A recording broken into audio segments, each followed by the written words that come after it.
किसान, अरे ओ किसान, अरे कहाँ है बे? ओए राम, आजा भाई, अंदर आजा। क्या कर रहा है? मटर पनीर बना रहा हूँ, खाएगा? है सच में? दिखा तो जरा। अबे मूली की सब्जी और रोटी है। अबे हट, मूली की सब्जी कौन खाएगा? हम खाएंगे ना। और तुझे क्या लगा कि मैं सच में मटर पनीर बना रहा हूँ? हाँ, मुझे तो यही लगा था। अबे मेरे भोले चंद, हम गरीबों की किस्मत में मटर पनीर कहाँ? वो तो कभी कभार किसी की शादी में मिल गया तो खा लिया। हाँ यार, पिछली बार पन्नू की शादी में खाया था। सुनना, तू भी जल्दी से ब्याह कर ले यार। क्या कहा? ब्याह? क्यों भाई, तुझसे मेरी रईसी देखी नहीं जा रही है क्या? अबे तू ब्याह करेगा तभी तो मटर पनीर खाने को मिलेगा। अरे यार, मैं कहाँ से खिला पाऊंगा तुझे मटर पनीर? मेरी हालत तो तू देख ही रहा है। ले देकर बाबा का एक ही छोटा सा खेत तो है, बस उसी से काम चल रहा है। शादी करके क्या सुख दे पाऊंगा मैं किसी लड़की को? ये कहते हुए किशन अपनी टूटी फूटी झोपड़ी की तरफ देखने लगा। कोई नहीं भाई, तो देखना, तभी तो अपने भी दिन फिरेंगे। अच्छा, और अमीर बनकर क्या करेगा तू? भाई मटर पनीर की लाइन लगा दूंगा। सुबह मटर पनीर, दोपहर में मटर पनीर, फिर रात में भी मटर पनीर। और अगर रात में नींद खुल गई ना गलती से, तो फिर से मटर पनीर। अबे बस कर, पूरी दुनिया के मटर और पनीर खत्म करके ही मानेगा क्या? नहीं यार, सच्ची में काश ऐसा होता ना कि एक जादू की छड़ी मिल जाती मुझे, कि बस घुमाऊं और मेरी हर मुराद पूरी हो जाती। जरा सोच के देख मेरे भाई, कितना बढ़िया हो जाता फिर तो। राम की बातों पर उसका बचपन का दोस्त किशन बस हंसता रहा। इसके बाद कुछ बोला नहीं। असल में किशन बहुत गरीब था, तो हालत राम की भी अच्छी नहीं थी। दोनों के खेत आसपास ही थे। कई साल पहले उनके पिताजी एक साथ खेती किया करते थे और अब वो दोनों भी ऐसा ही कर रहे थे। फिर उसी दिन दोपहर में जब दोनों दोस्त अपने अपने खेत समतल कर रहे थे। सुन किशन, अब की बार क्या बोएगा तू? गेहूं ही बोऊंगा भाई, गेहूं ही सही है। साथ में कुछ हो ना हो, रोटी बनाओ और प्याज नमक के साथ खा लो। क्या हुआ, हंस क्यों रहा है? मैं सोच रहा हूँ मटर पनीर बो देता हूँ। है? सही है। सुन, जब उग जाए तो मुझे भी बुला लेना, मैं भी खाने आ जाऊंगा। किशन भले ही पैसों से गरीब था, लेकिन था एकदम जिंदा दिल। कमाल तब हो गया जब उसके खेत में इस बार गेहूं की अच्छी पैदावार हुई। उसने कुछ गेहूं बेच दिए और बाकी अपने लिए रख लिए। फिर एक शाम। ओए कहाँ जा रहा है यार? बहुत दिन हो गए, नाना जी को नहीं देखा, तो बस उनसे मिलने जा रहा हूँ। अच्छा, कब लौटेगा फिर? 2-3 दिनों में आ जाऊंगा। इस बार थोड़ा रुक कर ही आऊंगा। किशन का ननिहाल उसके गांव से ज्यादा दूर नहीं था। 2 गांव छोड़कर ही उसके नाना और नानी का गांव था, जिसका नाम था चंबलपुर। अपने नाती को देखकर उसके नाना और नानी बहुत खुश हुए। और फिर नानी, गांव की हालत में तो कोई सुधार नहीं दिख रहा। कैसा दिखेगा बेटा? ना करने को कोई काम धंधा है और ना ही यहाँ की जमीन इतनी उपजाऊ है। हमारी तो जिंदगी जैसे तैसे कट गई। पता नहीं इन बेचारों का क्या होगा। हर घर में माँ बाप अपना पेट काट कर अपने बच्चों को खिला रहे हैं, और वो भी बच्चों को पूरा नहीं पड़ता। बड़ी गरीबी है बेटा, ईश्वर कृपा करे। चंबलपुर की हालत वाकई बहुत दयनीय थी। हर घर में गरीबी थी। लोग खाने के लिए कड़ी मेहनत करते थे, फिर भी उन्हें पर्याप्त खाना नहीं मिल पाता था। कुछ ऐसी ही तस्वीर किशन के गांव आनंदपुर की भी थी। पर ना तो किशन अपने गांव की हालत सुधार सकता था और ना ही चंबलपुर के लिए कुछ कर सकता था। 2 दिनों तक नाना नानी के पास रहने के बाद वो अपने गांव आनंदपुर आ गया।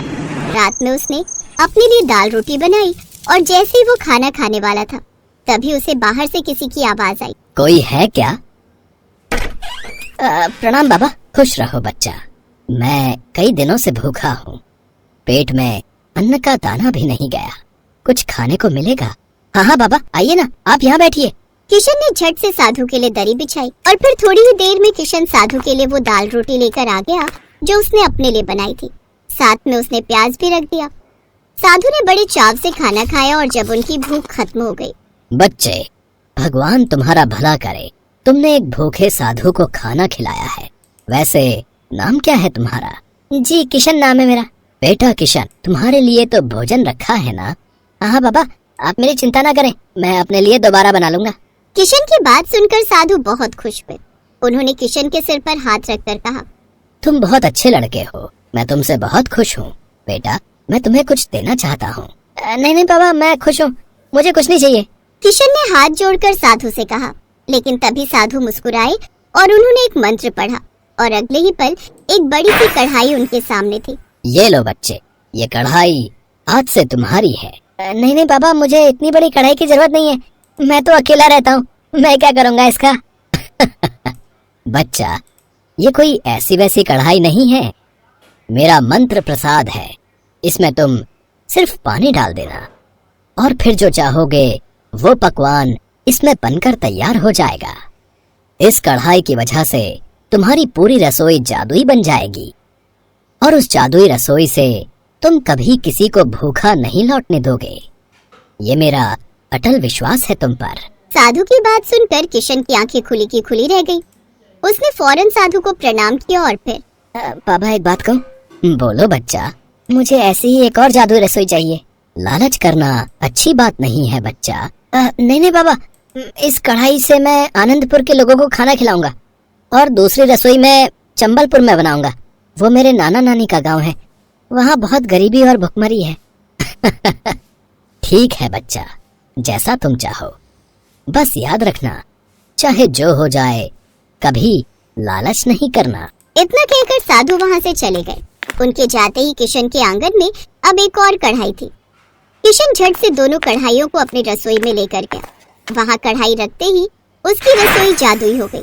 रसोई की हर चीज चमक रही थी।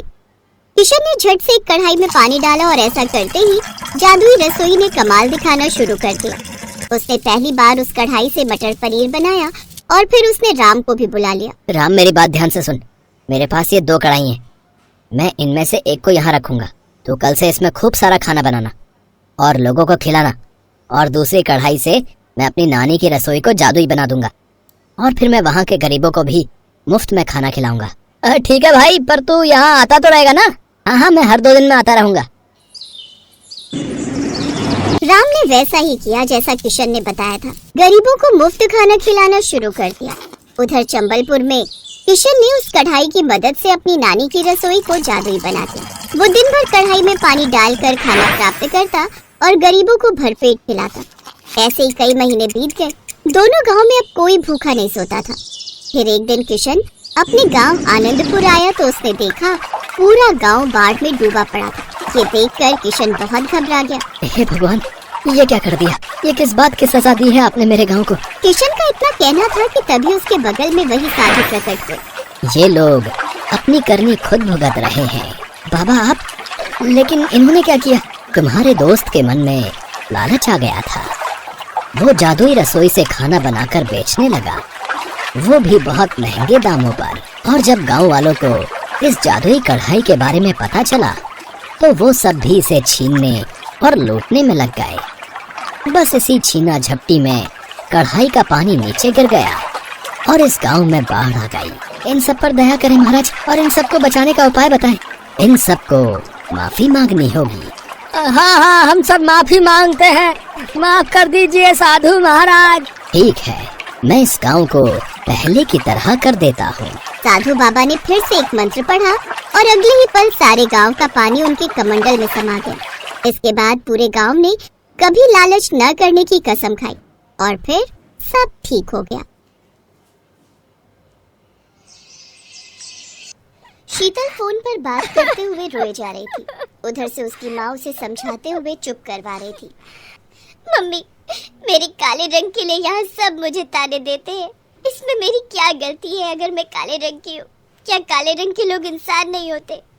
अब तो बहुत मन खराब होता है मम्मी। मुझे आपकी बहुत याद आ रही है, मैं बहुत परेशान हूँ। रो मत बेटी, सब ठीक हो जाएगा। एक दिन तेरे ससुराल वालों को तेरी अच्छाई का एहसास जरूर होगा।